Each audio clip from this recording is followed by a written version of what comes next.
In the first half of 2025, I've read 144 books, and I'm going to give you guys my very favorite from each month. And please comment your favorite book from the year so far, because I'm always on the lookout for more recommendations. My favorite read from the month of January was Wind and Truth by Brandon Sanderson. This book is everything. It made me cry, it made me angry, it made me think about this book still to this day, 6 months later. If you haven't read this series, you have to start with The Way of Kings, but it is a must if you're a fantasy reader. For February, we have The Three Lives of Kate Kay. I found this very reminiscent of Taylor Jenkins Reid's writing style, and I absolutely loved the storyline of this. It doesn't really delve into the complexities of identity. I went into this completely blind with no expectations and was just so pleasantly surprised. Then for March, we have They Both Die at the End. If you are not normally a young adult reader, I challenge you to read this one anyways. Like, this book is devastating. It is so thought-provoking. It's set in a world where you can get a phone call to tell you that you're going to die that day, and it gives you the opportunity to have one last day to seize your life, to say goodbye, and to maybe meet one last person. It follows two boys who fall in love with each other on one of their death days, and you know it's gonna rip your heart out, and it does.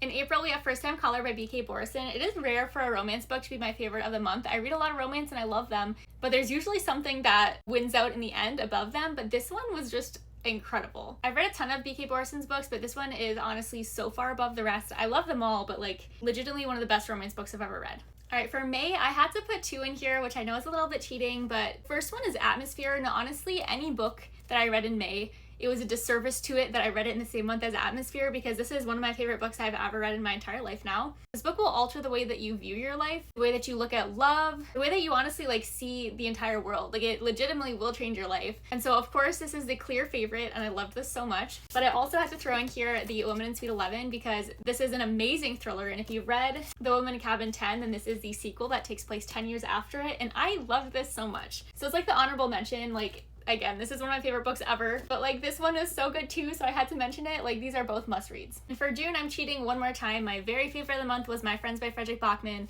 but I absolutely just have to bring up Bury Our Bones in Midnight Soil by V.E. Schwab, because both June and May, like, it's just like unfair that these books fell in the same month.